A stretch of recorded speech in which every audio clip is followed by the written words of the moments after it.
Most people with high-functioning autism and Asperger syndrome don't look disabled. People don't look at us and think that we're not capable of holding down a full-time job. But most of us can't, and here's why. Usually when we get our jobs, we are happy at the beginning, we're upbeat, we're excited to be there. And ironically, sometimes in our interviews, we're so hyper-focusing on practicing our social skills well, they may have even called you like a good communicator or something, or really complimented you in the interview.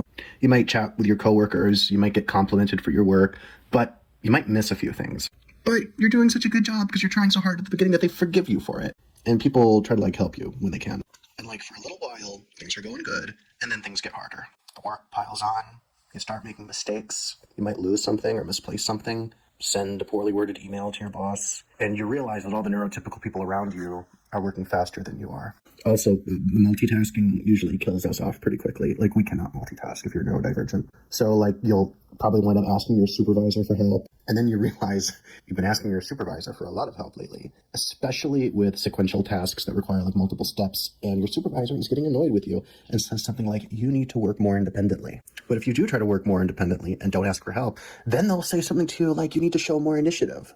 And so you're stuck between a rock and a hard place. You're screwed either way, and you're definitely not handling this well. A few weeks in, maybe even a few days in, you stop making small talk with your coworkers because you just don't have the energy for it anymore. And your coworkers were pretty nice to you at the beginning, and now they're avoiding you like the plague, and they're giving important assignments to other people. And you're aware that you probably look really unhappy to be there. You're disinterested, probably vaguely creepy, because we always come off like that to people. What's sad is, there's nothing you can do to look more interested or less creepy. Usually by this point in your job as an autistic person, you're probably getting a lot less sleep than you used to, which means you're having a hard time focusing.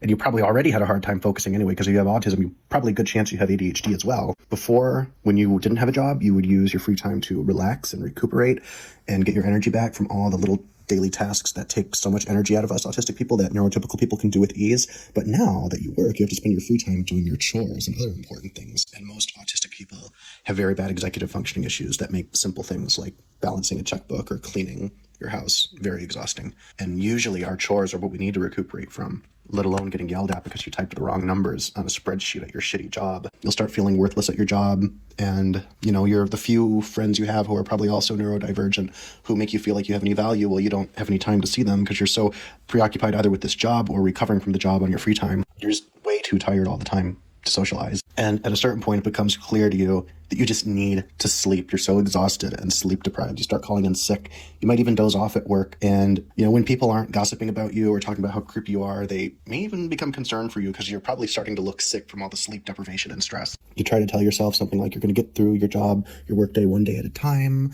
take things one step at a time, and no one confronts you about your poor performance, but you have a pretty good idea that it's worse than you think it is. And you also are too exhausted now to mask and regulate your social behavior. You start stimming at work, you wring your hands or twirl your hair, you stare at people when you're tired, you stare them down while you're stimming. No one talks to you, and you don't blame them at this point, because you probably look creepy as hell all of the time. And then you make a really big mistake, like misquoting someone if you're in the media, or a giant glitch in programming that causes someone to lose money, or you say the wrong thing to a very wrong person, or it could be just a ton of little mistakes that just keep adding up. And usually at this point, you'll probably either quit due to exhaustion. A lot of autistic people work for a while, then quit their job and recuperate, then work again and go through phases of high hope and then complete burnout. But you're probably just going to get fired.